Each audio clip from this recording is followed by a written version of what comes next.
এই যুদ্ধে মারা যেদিন রাস্তায় নেমে এসেছিল তখনই স্বৈরাচার বুঝতে পেরেছিল আমার আয়ু শেষ। আমরা কোনো অপরাধ দুর্নীতির ভাই লেজ ধরে টানাটানি করব না, আমরা কান ধরে টান দিব ইনশাআল্লাহ। এই বিপ্লব সফল করতে গিয়ে আমাদের মা বোনদের অবদান অপরিসীম।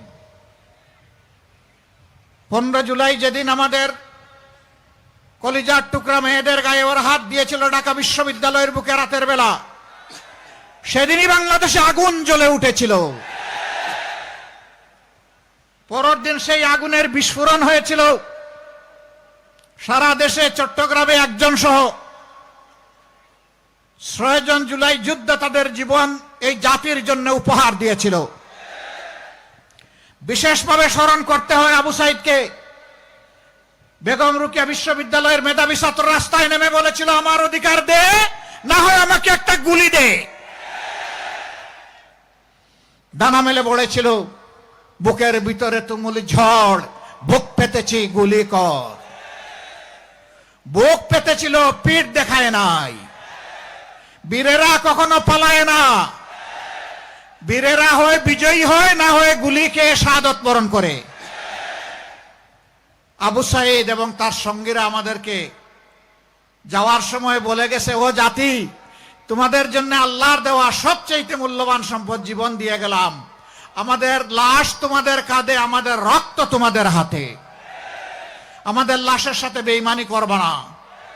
আমরা যে জাতির মুক্তির জন্য লড়াই করেছি, সেই জাতির মুক্তির পথ দিয়ে হাঁটবা, সুবিধাবাদের পথ দিয়ে হাঁটবা না। রাজনীতির নোংরা রাস্তা দিয়ে আর হাঁটা যাবে না। রাজনীতির পরিষ্কার সদর রাস্তা দিয়ে, হাইওয়ে মোটরওয়ে দিয়ে হাঁটতে হবে। এই নির্দেশনা তারা আমাদেরকে দিয়ে গেছে।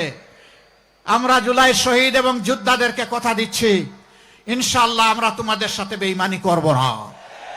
আমরা আমাদের জীবনের বিনিময়ে হলেও তোমাদের জীবনের মতো জীবন দেব, কিন্তু জুলাই কাউকে আমরা দেব না।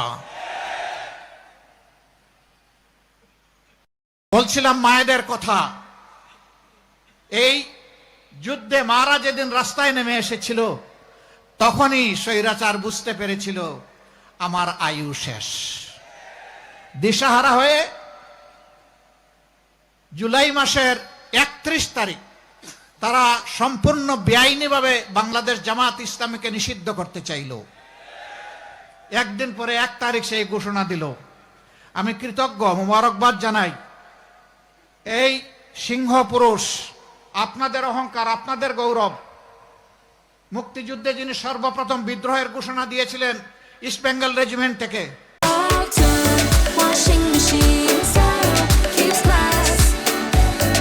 তিনি সেদিন সবার আগে বিবৃতি দিয়ে এইটাকে কন্ডেম করেছিলেন যে এই ঘোষণা বেআইনি এবং এটার দ্বারা জামাতের উপর জুলুম করা হয়েছে। তিনি সবার আগে এই ঘোষণা দিয়েছিলেন। আমরা তার কাছে কৃতজ্ঞ এবং ঋণী। এরপরে তার পথ ধরে আরো সবাই বলেছেন, একে একে বিএনপিও বলেছে। আমরা সবাইকে ধন্যবাদ জানাই। আমার আফসোস, 15.5টি বৎসর আমরা তো সবাই মজলুম ছিলাম। তাহলে কিছু লোক সাথে সাথে আবার 5 হয়ে গেল কেন? রাস্তাঘাটে, বিভিন্ন স্ট্যান্ডে, দোকানে, মিল, ফ্যাক্টরি, ইন্ডাস্ট্রি, কারখানায়, ঘর বাড়িতে, সব জায়গায় গিয়ে বললো আমি চাঁদাবাজ, আমার অংশ আমাকে দাও, আমার অংশ আমাকে না দিয়ে তুমি কিছু করতে পারবে না। আমরা আল্লাহর উপর ভরসা করে ঘোষণা দিয়েছি 13 তারিখ থেকে ইনশাআল্লাহ আমাদের মহান প্রভু আমাদেরকে একটা নতুন বাংলাদেশ দিবেন। সেই দিন থেকে চাঁদাবাজ যারা, তাদেরকে বলে দেব ওই কাজের দিন আজকেই শেষ। পরিশুদ্ধ হয়ে ফিরে আসো, তোমাদেরকেও শিক্ষা প্রশিক্ষণ দিয়ে তোমাদের হাতেও মর্যাদার কাজ তুলে দেব। যদি তারা আসে আলহামদুলিল্লাহ, যদি না আসে তাহলে যা করা দরকার তাই করা হবে। আর চাঁদাবাজি করতে দেওয়া হবে না ইনশাআল্লাহ।